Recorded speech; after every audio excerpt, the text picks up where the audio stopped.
복된 주일 아침입니다. 우리 함께 기쁜 마음으로 주님 앞에 예배의 자리로 나아갑니다. 다 같이 일어나셔서 송축회 내용은 주님을 찬양드립니다.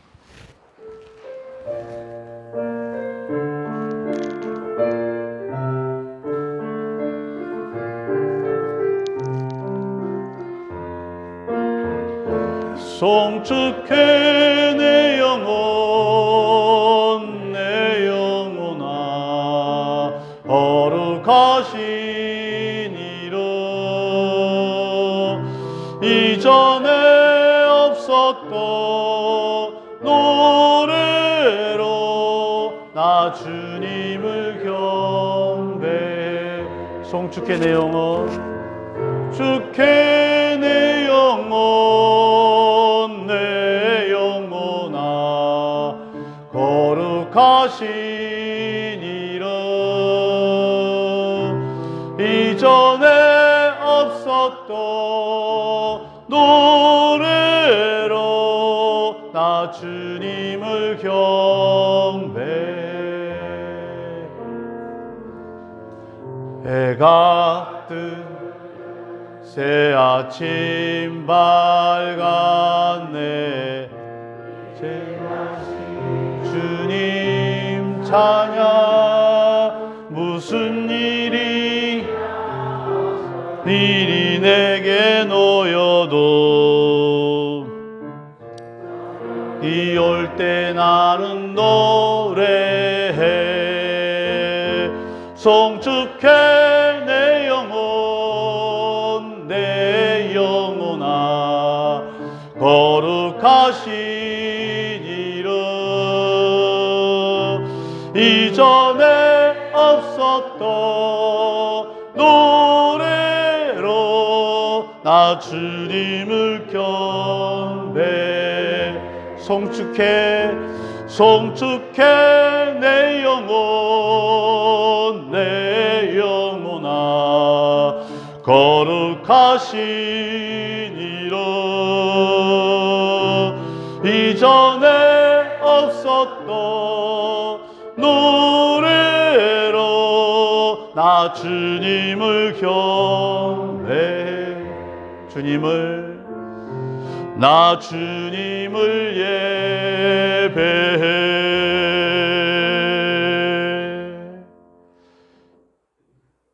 예수 그리스도의 피로 영원한 속죄를 이루사 단번에 성소에 들어가시느니라. 예수의 피를 힘입어서 우리도 신앙 고백 다 같이 드리겠습니다. 나는 전능하신 아버지 하나님 천지의 창조주를 믿습니다. 나는 그의 유일하신 아들 우리 주 예수 그리스도를 믿습니다. 그는 성령으로 잉태되어 동정녀 마리아에게 나시고 본디오 빌라도에게 고난을 받으사 십자가에 못 박혀 죽으시고 장사된 지 사흘 만에 죽은 자 가운데서 다시 살아나시며 하늘에 오르시어 전능하신 아버지 하나님 우편에 앉아 계시다가 거기로부터 살아있는 자와 죽은 자를 심판으로 오십니다. 나는 성령을 믿으며 거룩한 공회와 성도의 교제와 죄를 용서받는 것과 몸의 부활과 영생을 믿습니다. 아멘. 자리에 앉으시겠습니다. 15번 함께 교도합니다.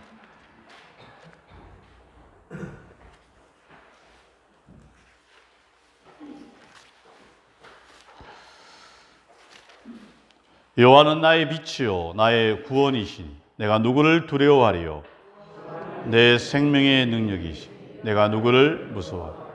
악인들이 내 살을 먹으려고 내게로 왔으나 대적들 나의 원수들인 그들은 실족하여 넘어졌다. 군대가 나를 대적하여 진칠지라도 내 마음이 두렵지 아니하며 나를 치려할지라도 나는 여전히 태연하리로다. 내가 여호와께 바라는 한 가지 일 그것을 구하리니 곧 내가 내 평생에 여호와의 집에 살면서 아름다움을 바라보며 그의 성전에서 사모하는 그것이라. 여호와께서 환난 날에 나를 그의 초막 속에 비밀히 지키시고 장막 은밀한 곳에 나를 숨기시며 높은 바위 위에 두시리로다. 이제 내 머리가 나를 둘러싼 내 원수 위에 들리리니 내가 그의 장막에서 즐거운 제사를 드리겠고 노래하며 여호와를 찬송하리로다. 아멘. 67장 찬양 드리겠습니다.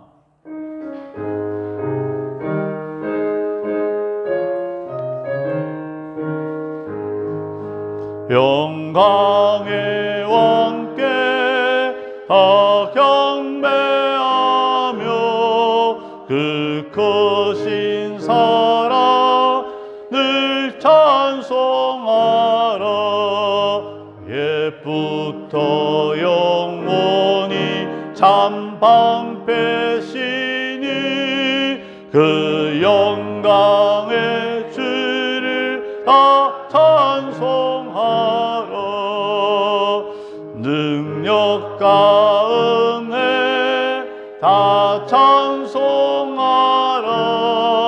그 오선 햇빛 그 짚은 궁창 큰 우레소리로 준호하시고 폭풍의 날개로 달려가신다. 저 아름답고 놀라운 일이 가득한 이 땅 다 주의 조화 그 힘찬 명령에 더 잡히나니 저 푸른 바다는 옷자락이라.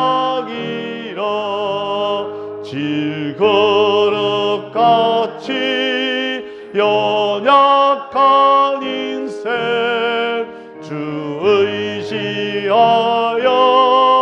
늘 강건하리. 온 백성 지으신 만왕이시니 그 자비 영원히 변함없어라.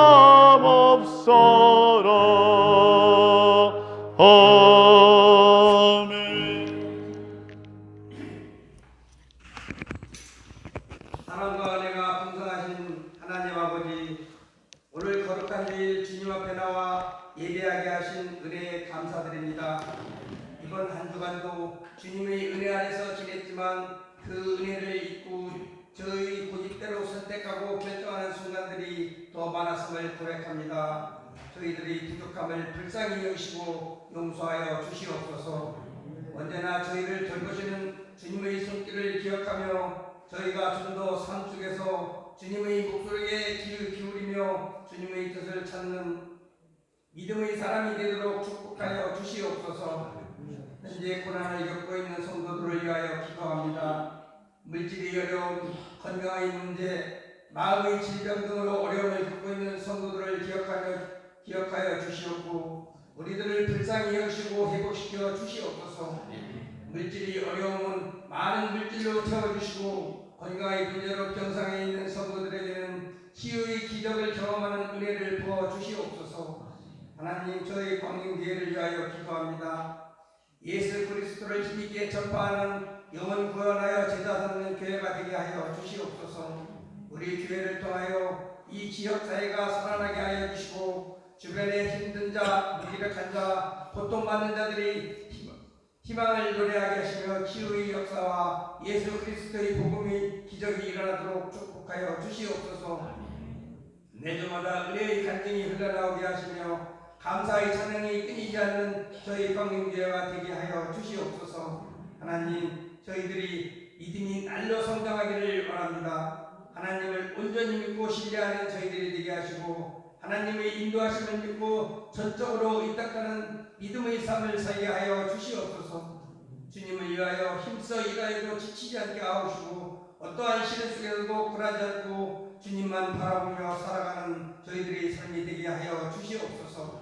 늘 우리와 함께 하시는 담임 목사님을 기억하여 주시고 우리를 깨어 기도하시게 하는 예수 그리스도의 이름으로 기도드립니다. 아멘.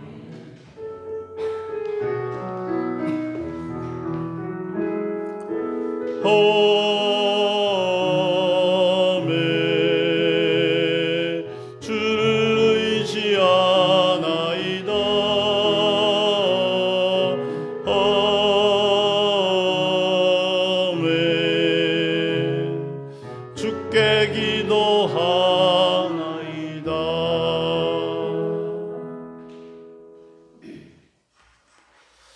함께 볼 말씀은 마태복음 14장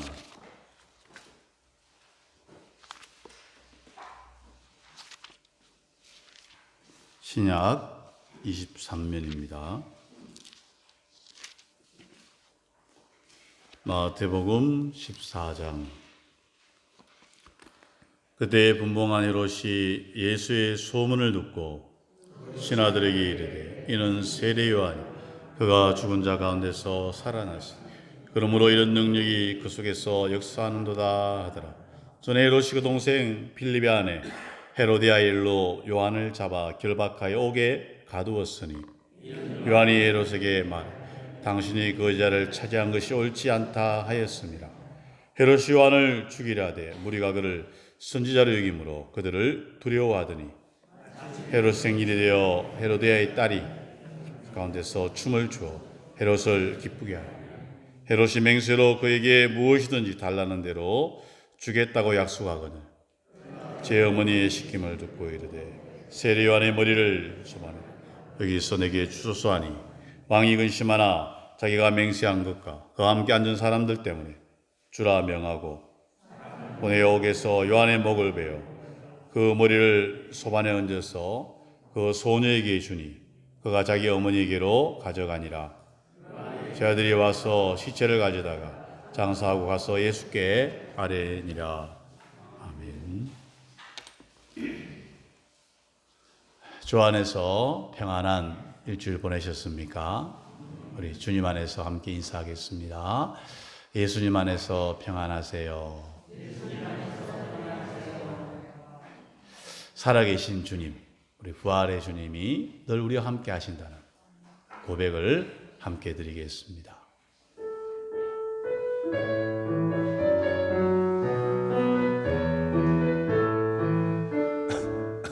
주 하나님 독생자 예수 날 위하여 오시었네. 내 모든 죄 용서하시고 죽음에서 부활하시 나의 구세주 살아계신 주 나의 참된 소망 걱정 근심 전혀 없네. 사랑의 주 내 갈 길 인도하니 내 모든 삶의 기쁨 늘 충만하네. 주 안에서 거듭난 생명 도시는 주의 사랑 참 기쁨과 확신 가지고 예수님의 도우심을 믿으며 살리. 살아계신 주 나의 참된 소망 걱정 근심 전혀 없네. 사랑의 주 발길 인도하니 내 모든 삶의 기쁨 늘 충만하네. 그 언젠가 주 뵐 때까지 주를 위해 싸우리라. 승리의 길 멀고 험해도 주님께서 나의 앞길 지켜주시리. 대신 주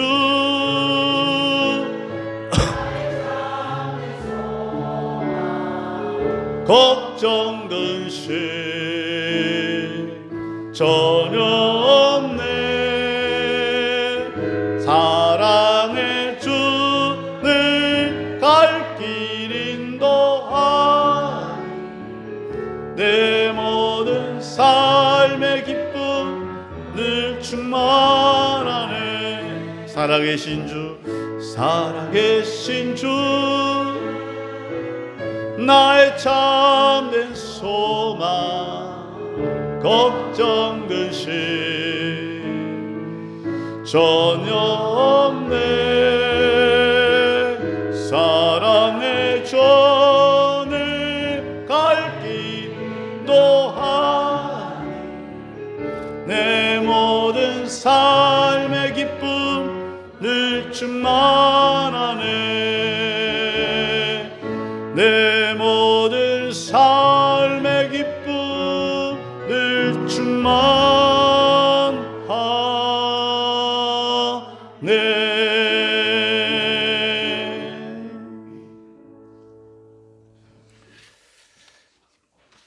올해 2024년 표는 다음 세대를 세우는 해입니다.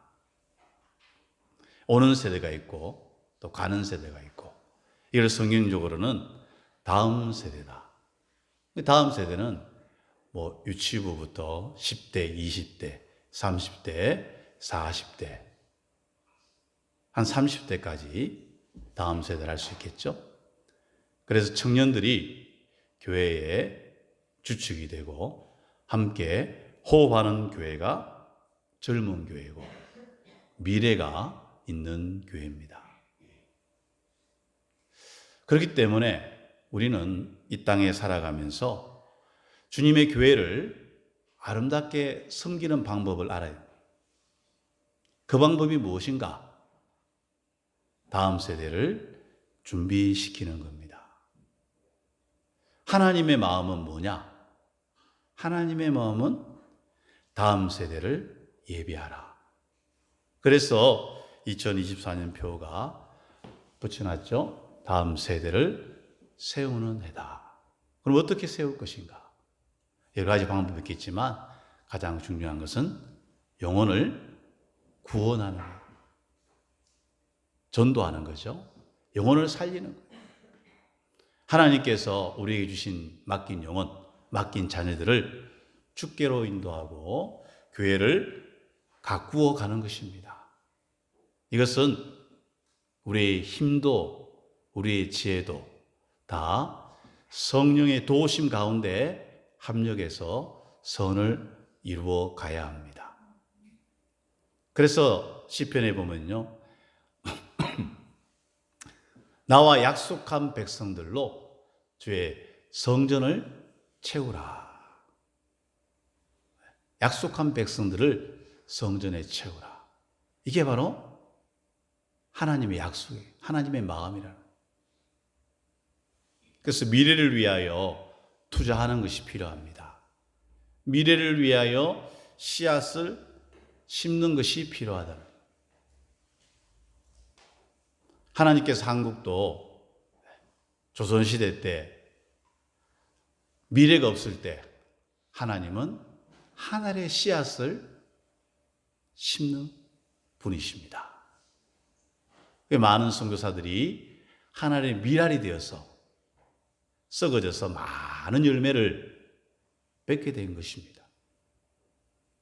4월에 우리 교회 달력에 보면 선교사가 나오는데 4월의 선교사, 이 4월의 선교사가 미국에 있는 텍사스에 있는 자기 아버지 어머니께 편지를 보냈어요. 편지가 어떻게 됩니까? 한 번 더. 아버지 어머니 같이 읽어볼까요?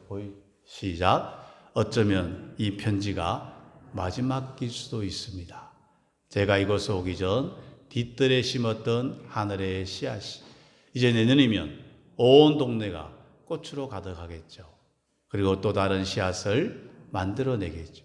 제가 씨앗이 되고 그들도 여러 나라에서 씨앗이 될 것입니다. 저는 이 땅에 심장을 묻겠습니다. 바로 이것은 제가 조선을 향한 열정이 아니라 하나님께서 조선을 향하신 열정이라는 것을 알게 되었습니다. 이 자매가 19살에 선교사로 서원하고 24살, 25살 때 지금 북한인 개성, 송도죠. 그 땅에 정착을 하게 됩니다. 근데 안타깝게도 정착한 9개월 후에 급성 맹장염으로 이 땅을 소천하게 되죠. 미국에 있었다면 혹 살아날 수도 있었겠지만 그 당시는 열악하지 않습니까? 그 선교사의 이름이 루비 캔드릭이라는 자매입니다. 하나님이 예비하셔서 우리 한국을 위해서 이 땅에 한 명의 소녀를 준비시키시고 때가 되어서 중학교, 고등학교 그리고 선교사 훈련을 시켜서 이 땅에 보내주신 것입니다. 이 루비 캔드릭의 소천 소식을 고향에 있는 텍사스에 있는 청년들이 듣게 됩니다. 다음.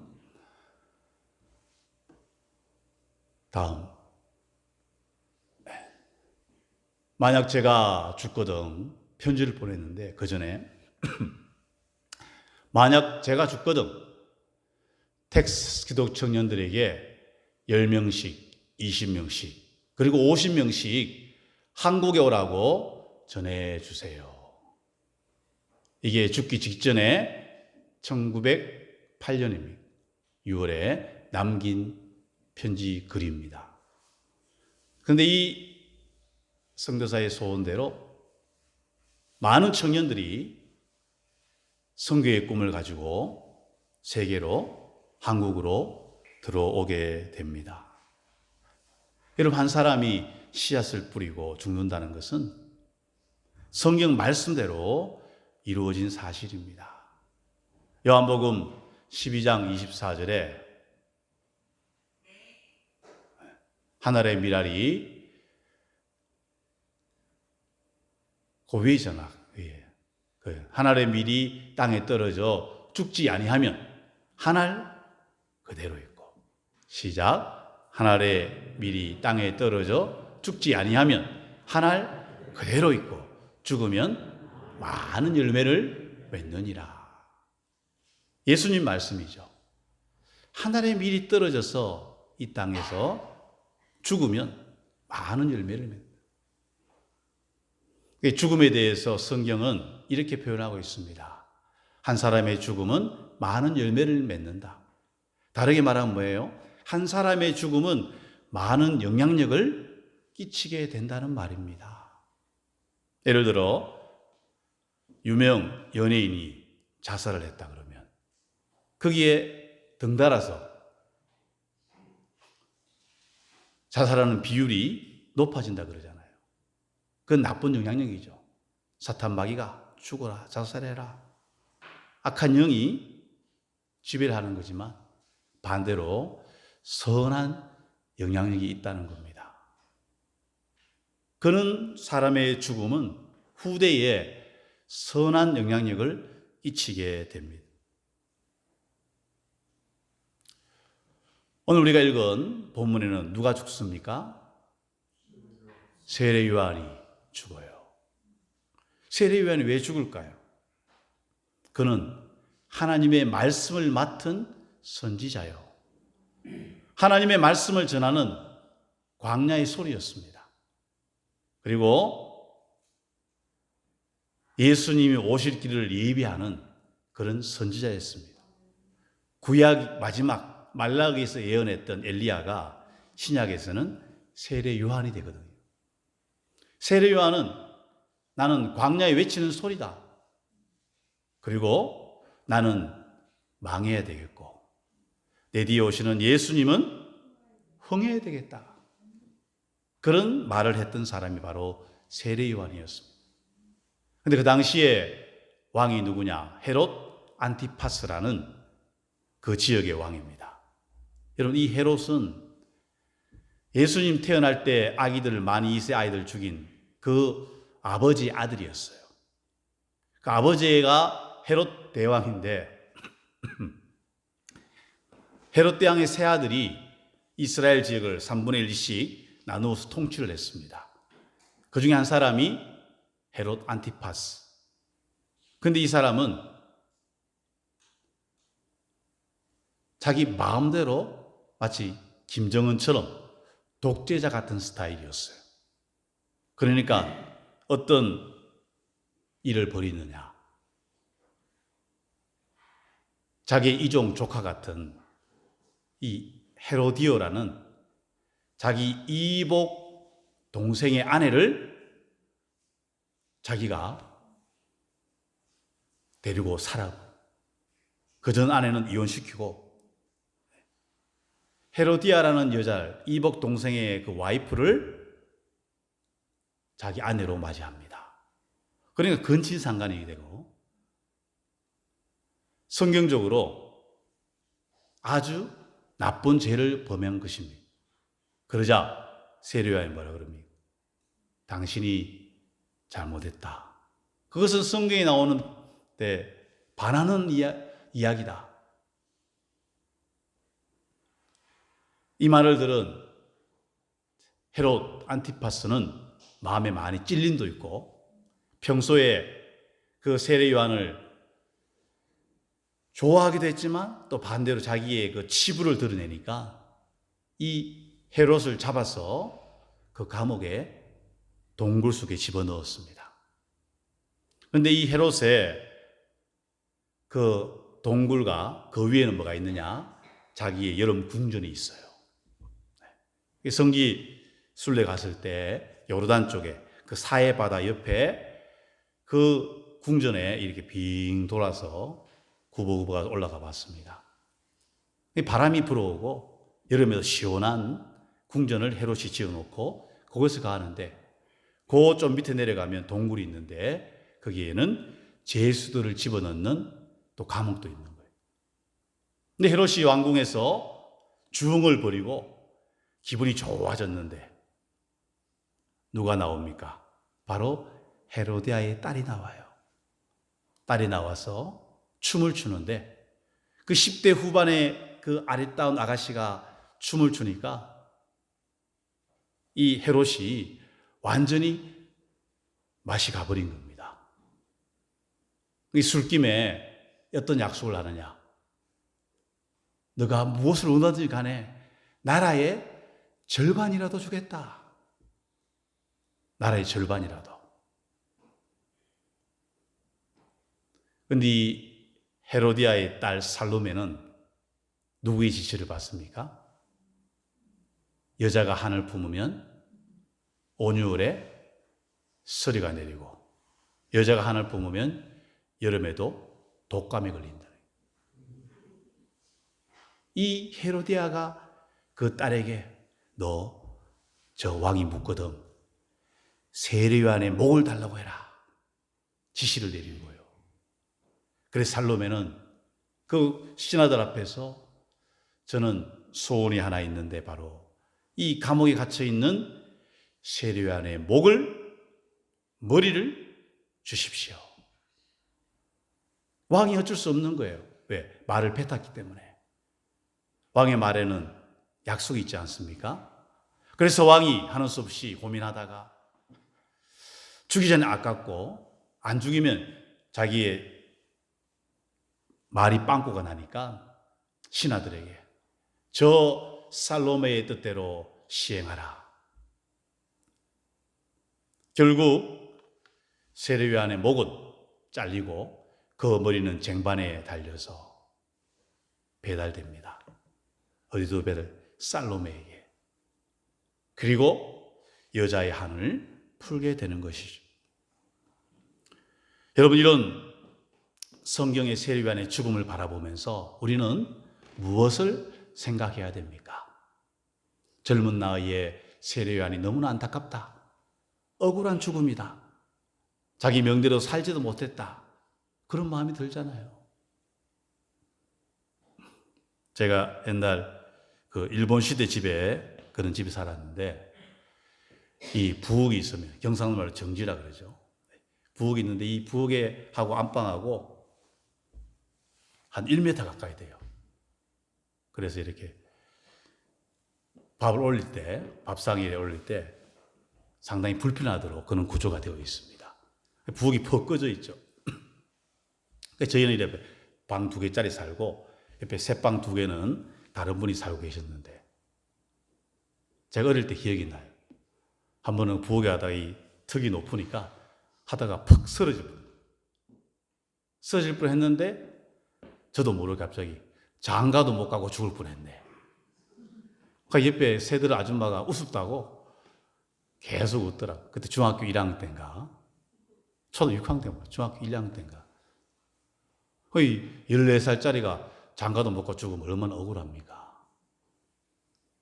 세례 요한은 장가도 못 갔어요. 아주 아름다운 젊은 나이에 30대에 죽음을 맞이하게 됩니다. 그러나 우리는 세례 요한의 인생을 보면서 누가 성공한 사람인가? 누가 아름다운 인생을 살았는가? 우리는 생각해 볼 수가 있습니다. 세례 요한으로부터 우리가 첫 번째 생각할 것은 인생이 수명이 길다고 꼭 행복한 인생은 아니라는 것입니다. 왜? 사람의 인생은 하나님이 부르시면 모든 것을 내려놓고 떠나야 되는 거예요. 그걸 임명제천이라.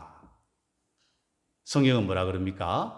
히브리서 9장 27절에 한 번 죽는 것은 다 같이 시작. 한 번 죽는 것은 사람에게 정해져 있다.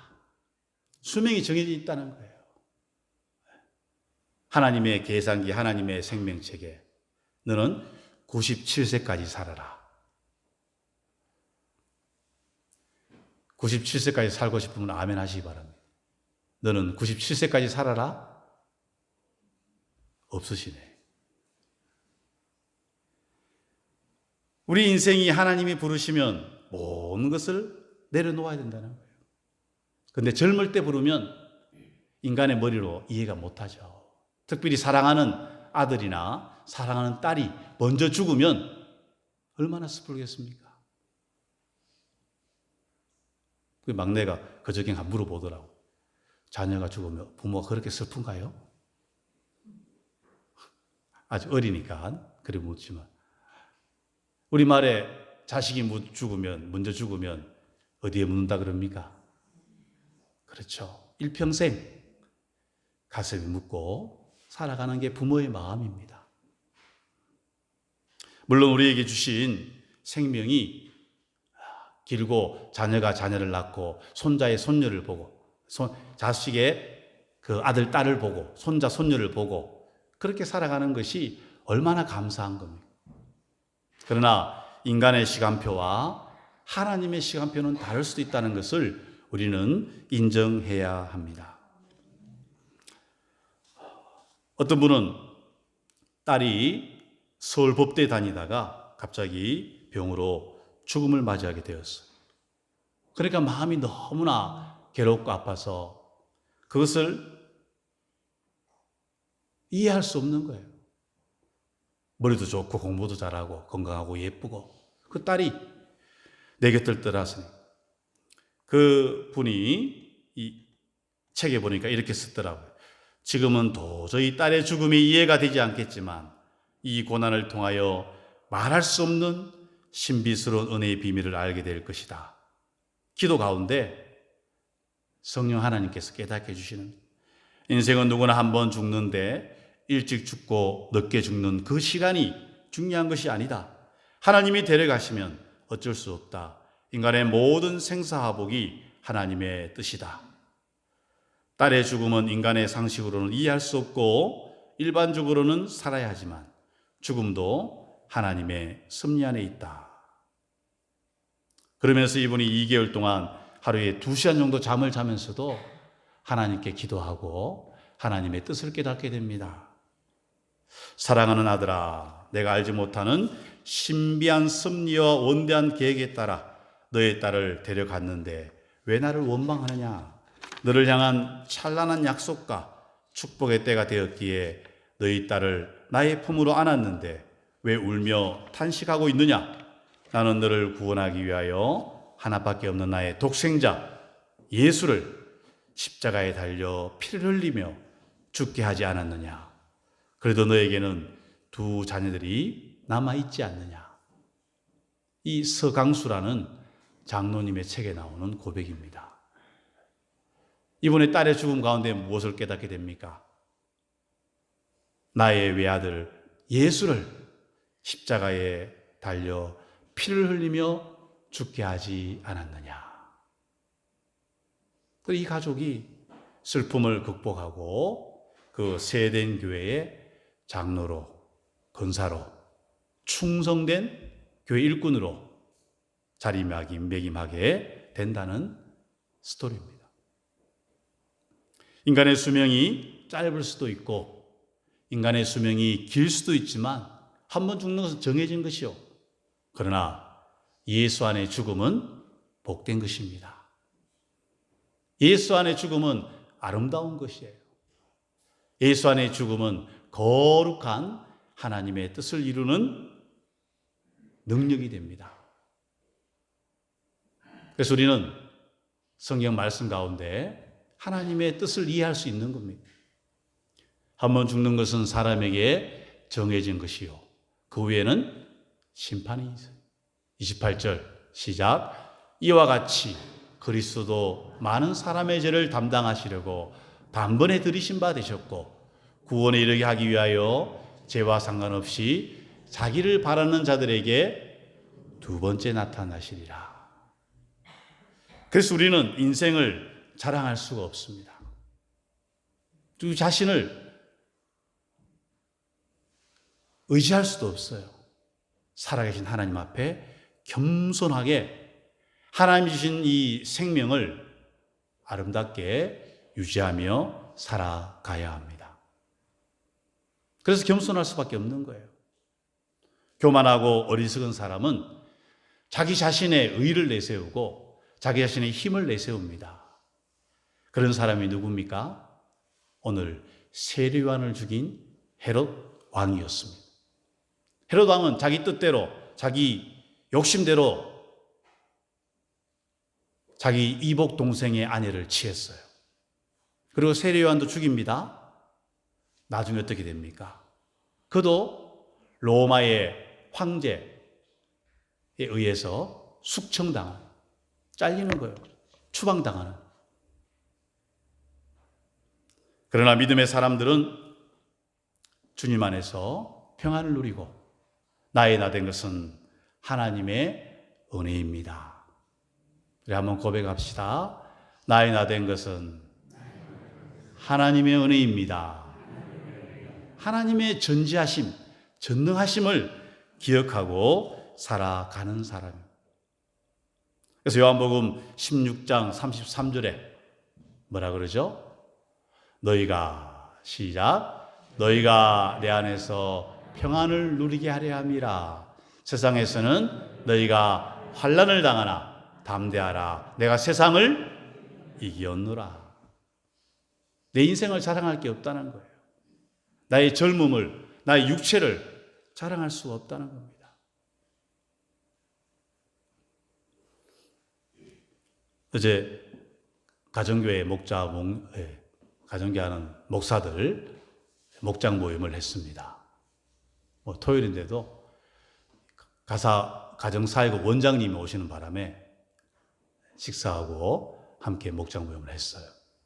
그러면서 쭉 이야기 하다가 건강 문제가 나와갖고, 건강하고 운동 이야기가 나와갖고 쭉 이야기 하다가 제가 작년 여름에 신체 검사를 받아보니까 이 육체 나이가 41살로 나왔다고 그렇게 말하니까 옆에 목사님들이 이야 하면서 하더라고요. 제가 그때 번뜩 무슨 생각이 났느냐, 오늘 본문의 말씀 생각났는. 원교가 다 나왔으니까 건강하다고 자랑할 게 못 됩니다. 내일 설교 제목이 바로 세례 요한입니다. 그렇게 말을 했어요. 갑자기 분위기가 좀 이렇게 좀 설렁해졌죠. 그런데 제가 이 말씀을 계속 생각하고 묵상하고 준비하고 있었기 때문에 육신의 나이가 중요한 게 아니라, 건강함이 중요한 게 아니라 뭐가 중요합니까? 겸손한 게 중요한 거죠. 하나님 앞에서 하나님 오늘 밤에도 우리를 부르시면 우리는 천국으로 예수님 품으로 올라가야 되는 하나님의 자녀이기 때문에. 그래서 성경은 뭐라 그럽니까?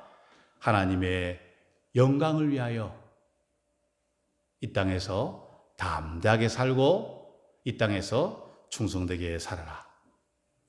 우리는 세례 요한의 죽음을 통해서 두 번째, 이 땅에 사는 동안 하나님의 맡기신 일을 잘 완수하는 것이 중요하다는 것을 배우게 됩니다. 여러분, 세례 요한은 이른 나이에 생명을 마쳤지만 무엇이 남습니까? 그가 남긴 것은 주의 길을 예비한 것입니다. 주의 길을 예비한 것이에요. 하나님이 맡기신 일이 뭐냐? 세례 요한은 나는 그의 신발끈을 풀게 해도 부족한 존재예요. 그는, 예수님은 흥해야 되겠고 나는 세해야 되겠다. 즉 다시 말하면 자신의 인생보다 예수님을 높이는 인생을 살아갔습니다. 그리고 그가 맡긴 일에 끝까지 충성되게 감당한 사람. 여러분, 이런 사람이 바로 자기가 맡긴 일을 충성되게 감당하는 하나님의 사람입니다. 우리의 수명은 짧을 수도 있고 길 수도 있습니다. 또 우리 환경도 좋을 수도 있고 나쁠 때도 있어요. 그러나 하나님이 우리를 어디에 보내시든지 간에, 무엇을 하든지 간에 하나님이 맡긴 일을 지혜롭게 감당하는 것이 하나님 앞에 쓰임받는 비결입니다. 열왕기하 5장에 보면요, 아람 장군 나아만 장군이 나옵니다. 여러분, 나아만 장군은 뭐로 유명합니까? 한센병, 지금 말하면 옛날 나병. 그는 충성된 장군인데 이 피부가 나병 때문에 여러분 고통이 심하잖아요. 감각도 없고. 그런데 그 병을 치유할 수 없는데 그 집에 옛날 이스라엘에서 잡아온 포로된 한 소녀가 있었어요. 근데 이 소녀가 하는 말이 뭔지 아십니까? 우리 주인이 나아만 장군입니다. 우리 주인이 나의 고국 땅, 그 선지자 앞에 있었더라면, 엘리사거든. 그 선지자 앞에 있었더라면 좋았을 뻔했는데, 그 포로로 잡혀온 여자의 말이 이 나아만 귀에까지 들어갔는 거예요. 그래서 나아만 장군이 왕에게 이야기를 하고 왕이 편지를 써보냅니다. 누구한테? 이스라엘 왕한테. 이러이러해서 우리 장군을 보낼 테니까 고쳐주시오. 이런 말이 됩니까? 의사도 못 고치고 약도 없는데. 그러나 엘리사가 그래, 오라 그래라. 하나님의 사랑. 그리고 나아만 장군은 엘리사한테 와서 요단강에 가서 몸을 7번 씻어라. 이 나아만 장군이 처음에는 거부했지만 나중에는 순종하고 피부가 변하게 되는 거예요. 아기 피부처럼 매끈해져 버렸습니다. 여러분, 포로로 잡혀간 소녀, 이 아이의 사명은 무엇입니까? 이 아이가 포로로 왜 잡혀갔을까요? 그것은 하나님의 때에 하나님의 도구로, 하나님의 메신저로 나아만 장군을 엘리사에게 보내는 통로로 쓰임 받은 것입니다. 그 이후에 아람 나라가 나아만 장군이 자기가 치유받고 감사하고 돌아갔으니까 이스라엘을 침범하지 않아요. 평화가 이루어진 거예요. 여러분, 하나님의 역사는 우리의 상상을 초월하는 것입니다. 그 하나님이 한 소녀라도 그렇게 사용하시는 거예요. 그게 그 소녀의 사명이었어요. 마치 세례 요한이 목에 배임 받기 전에 그 세례를 베풀고 사람들에게 예수님께 인도하는 통로가 된 것처럼 여러분과 저도 이 땅에 살아가면서 예수님이 원하는 일에, 작은 일에 쓰임 받을 수가 있습니다. 그 일을 감당하는 것이 이 땅에 우리의 사명이요, 그 일을 충성스럽게 감당하는 것이 우리에게 맡겨진 하나님의 일입니다. 세상적인 관점에서 보면 세례 요한의 죽음은 비참한 죽음이요, 성공했다고 할 수 없는 죽음이에요. 그러나 하나님의 관점에서 보실 때, 예수님이 보실 때 그는 착하고 충성된 종입니다. 하나님 마음에 합한 일꾼이에요. 그래서 우리는 이 땅을 살아가면서 무슨 일을 만나든지 어떤 일을 감당하든지 주님의 마음으로 충성되게 감당하는 삶을 살아가야 합니다. 왜냐 그러면 우리 인생이 주님 손에 있기 때문입니다. 세 번째, 세례 요한으로부터 우리가 배울 교훈은 무엇입니까? 그것은 바로 언젠가 그날의 영원한 집에 우리가 갈 것이라는 확신입니다. 여러분, 세례 요한 육신은 죽음을 당했지만 그 영혼은 어디에 가 있을까요? 그 영혼은 어디에서 쉼을 누릴까요? 바로 주님이 계신 영원한 집, 우리가 이 땅에서 바라보는 바로 천국을 사모하는 바로 그곳입니다. 그래서 믿음의 사람들은 성경 말씀을 꼭 붙들고, 고린도전서 15장에 보면 예수님께서 부활하신 것을 바울이 이렇게 말하지 않습니까? 같이 읽어볼까요? 죽은 사람들이 살아난 일이 없다면 그리스도께서 살아나신 일도 없을 것입니다. 그리스도께서 살아나지 않으셨다면 여러분의 믿음은 헛것이 되고 여러분은 아직도 죄 가운데 있을 것입니다. 그리고 그리스도 안에서 잠든 사람들도 멸망했을 것입니다. 다음, 시작. 그리스도 안에서 우리가 바라는 것이 이 세상에만 해당되는 것이라면 우리는 모든 사람 가운데 가장 불쌍한 사람. 누구의 고백입니까? 사도 바울의 고백이에요. 부활이 없다면 세례 요한의 죽음도 헛것이요, 부활이 없다면 우리의 믿음도 헛것이라는 거예요. 여러분, 뒤집어 보세요. 뒤집기 한판, 씨름에 나온 뒤집기 한판 어떻게 됩니까? 부활이 있다면 세례 요한의 죽음도 영원한 생명이 되고, 바울의 인생도, 순교한 바울의 인생도 영원한 별이 되는 것입니다. 이게 아름다운 결말이에요. 우리 모두가 주신 사명을 잘 감당하고 이 땅을 살다가 주님이 오라 그러면 모든 것을 내려놓고 천국 시민권자가 되는 것입니다.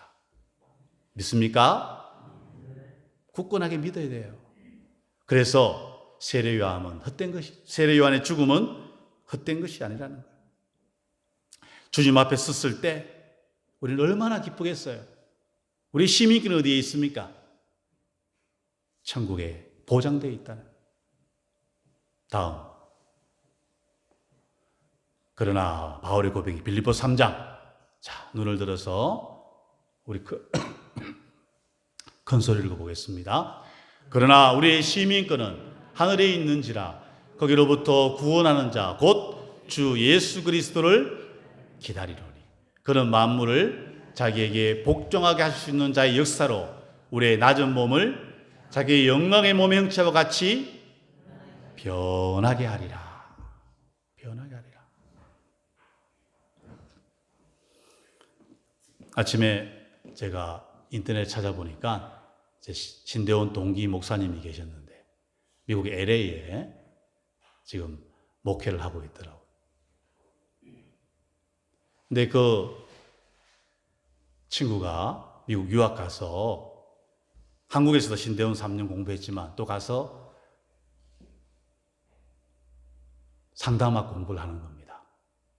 유학 가서 공부하기가 돈도 많이 들지만 그렇게 쉽지 않습니다. 열심히 해서 졸업하게 되었어요. 그래서 대구에 있는 어머니를 불러서 함께 축하해 달라고. 그래서 비행기를 타고 미국으로 가셨어요. 그런데 안타깝게도 교통사고로 어머니가 돌아가신 거예요. 아들의 졸업식에 참석하지 않았다면 더 살 수도 있을 거 아닙니까? 아들의 축하하기 위해서 갔는데 그 미국 LA에서 교통사고로 천국으로 가셨습니다. 그래서 제가 미국 갔을 때 이야기 들어보니까 마음이 많이 아프더라고요. 그런데 어떻게 위로하겠습니까? 인간의 말이 뭐 위로가 되겠어요? 아들의 마음에, 그 목사님 마음에 얼마나 큰 충격과 슬픔이 있었겠습니까? 그래서 제가 그 이후에 소식 궁금해서 인터넷 찾아보니까 좋은 무슨 교회 담임 목사로 잘 사역하고 있더라고요.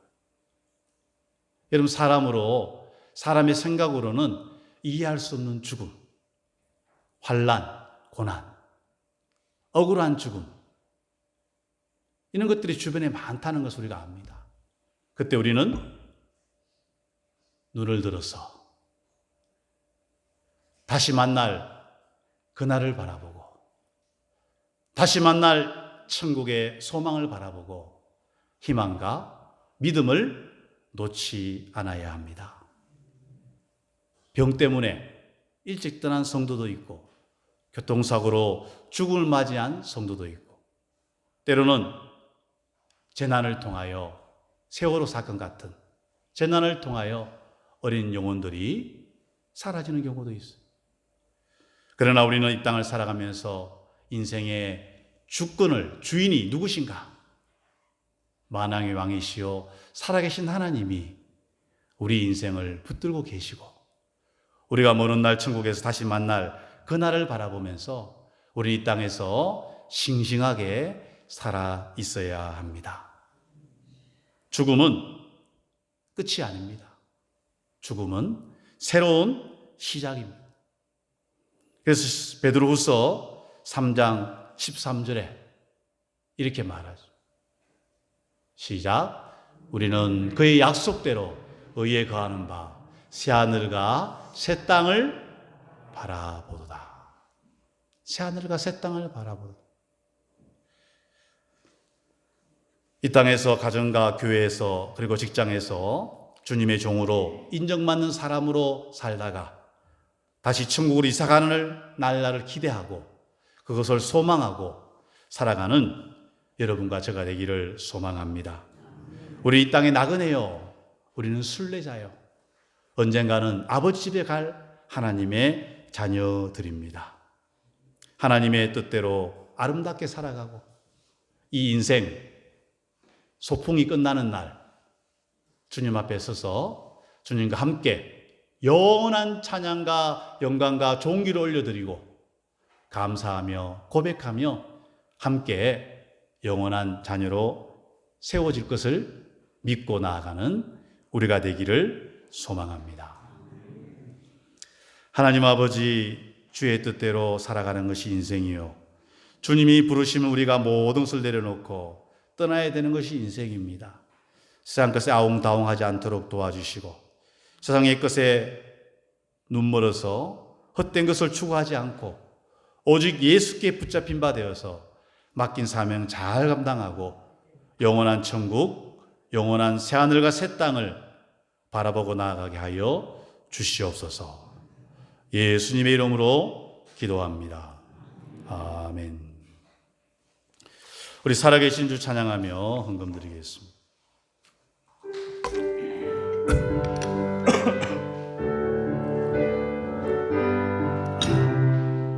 주 하나님 독생자 예수 날 위하여 오시었네. 내 모든 죄 용서하시고 죽음에서 부활하시 나의 구세. 우리 박수치면서 살아계신 주, 살아계신 주, 나의 참된 소망, 걱정 근심 전혀 없네. 사랑의 주, 내 갈 길 인도하니 내 사둔 삶의 기쁨 늘 충만하네.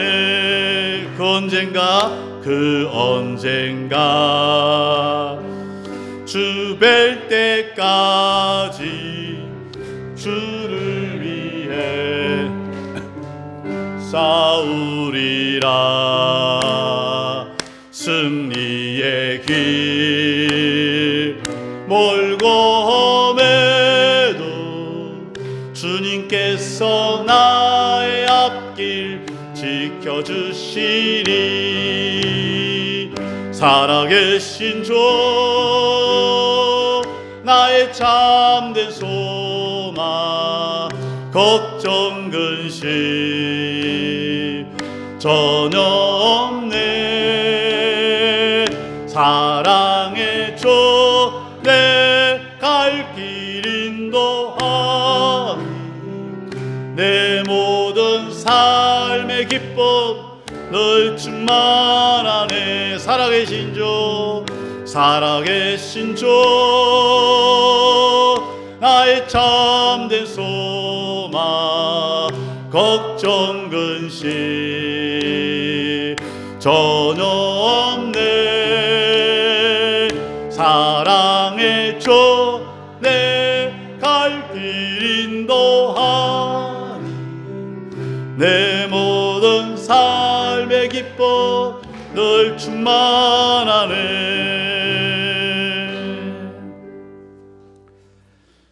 하나님 아버지 감사합니다. 주님 앞에 귀한 예물 드립니다. 11조로 구별하여 하나님께 기쁨으로 드리고 또 아버지 주일 헌금 감사와 그리고 선교와 구제와 건축 헌금으로 주 앞에 정성과 마음을 드릴 때 주님께서 기쁘게 받으시고 흠량하시고 주의 뜻을 위하여 교회와 그리고 선교와 구제를 위하여 아름답게 쓰이게 도와 주시옵소서.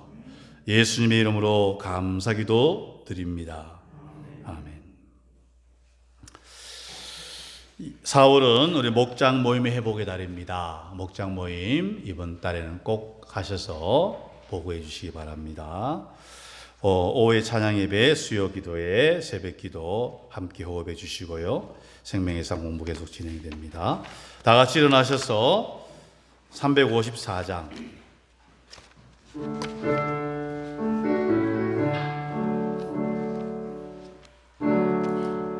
주를 앙모하는 자 올라가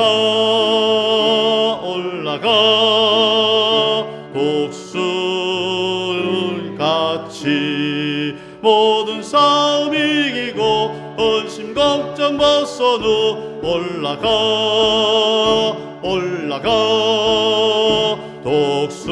독수리 같이 주 앙모하는 자 주 앙모하는 자 주 앙모하는 자 늘 강건하 4절 주를 앙모하는 자 올라가 독수리 같이 은혜 안에 뛰놀며 주의 영광 보리라 올라가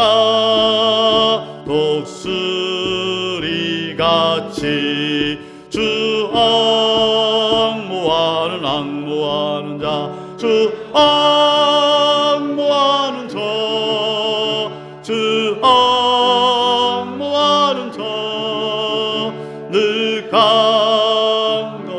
3절 주를 앙모하는 자 달려가 달려가 비곤치 않네 전성문을 향하여 면류관을 얻도록 달려가 달려가 비곤치 않네 주 앙모하는 자 앙모하는 자 주 앙모하는 자 늘 강건하리라. 공동체 고백하겠습니다. 하나님을 기쁘시게 이웃을 행복하게 부활의 신앙으로 하나 되어 내 삶을 변화시키자.